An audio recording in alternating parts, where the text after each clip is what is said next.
Hello viewers, আসসালামু আলাইকুম। আশা করি আপনারা সবাই ভালো আছেন। আজকে আপনাদের জন্য নতুন একটু রেসিপি বা পরিচিত একটু রেসিপি বেগুন ভাজা নিয়ে হাজির হলাম। কিন্তু বেগুন ভাজাটা এখানে হবে ভিন্ন রূপে। আশা করি ভিডিওটি আপনাদের কাছে ভালো লাগবে। ভালো লেগে থাকলে অবশ্যই ভিডিওটিতে একটি লাইক দিবেন। প্রথমে আমি একটি ফ্রাই প্যানে সামান্য পরিমাণ তেল দিয়ে দিলাম। এখন বেগুনগুলোতে আমি আগে থেকেই লবণ, হলুদের গুঁড়ো এবং মরিচের গুঁড়ো মাখিয়ে রেখে দিয়েছিলাম। এখন সেই বেগুনগুলোকে আমি ফ্রাই প্যানে দিয়ে দিলাম। এখন ২ মিনিটের জন্য এগুলোকে ঢেকে দিব।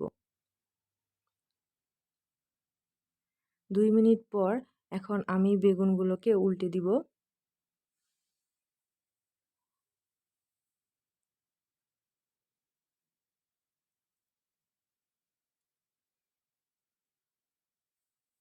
এখন সামান্য পরিমাণ তেল দিয়ে দিব।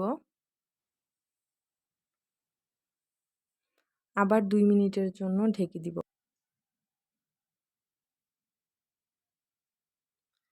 ২ মিনিট পর আমার বেগুনের উভয় পাশই মোটামুটিভাবে অর্ধেক ভাজা হয়েছে।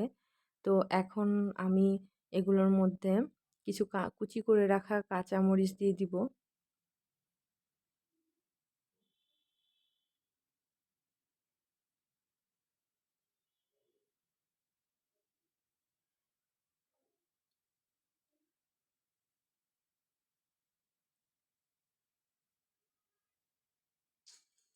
এখন কিছু ধনিয়া পাতা কুচি দিয়ে দিব।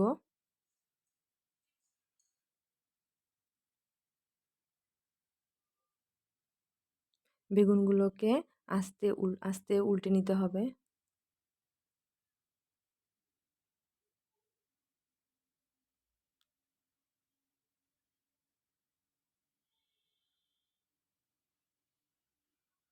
তেলগুলো আবার শুকিয়ে গেছে। এখন আবার আমি এর মধ্যে তেল দিয়ে দিব। এখন আর বেগুনগুলোকে ঢেকে দেওয়ার প্রয়োজন নেই। এখন একইভাবে এই পাশেও কাঁচামরিচ এবং ধনিয়া পাতা কুচি দিয়ে দিব।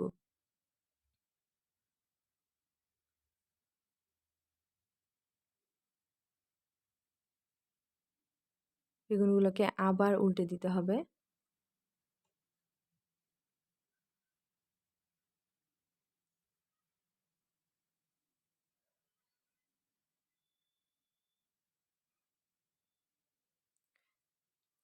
এই পাশটা ভাজা হয়ে গেলেই আমরা বেগুনগুলোকে নামিয়ে নিব।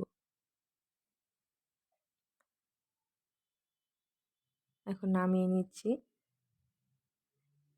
ধনিয়া পাতা এবং কাঁচামরিচটা দেওয়ার কারণে বেগুনের মধ্যে আলাদা একটা ফ্লেভার আসবে, যা খেতে খুবই ভালো লাগবে। আশা করি আমার ভিডিওটি আপনাদের কাছে ভালো লেগেছে। ভালো লেগে থাকলে অবশ্যই ভিডিওতে একটি লাইক দিবেন এবং চ্যানেলটি যদি সাবস্ক্রাইব করে না থাকেন, অবশ্যই আমার চ্যানেলটি সাবস্ক্রাইব করবেন। আল্লাহ হাফেজ।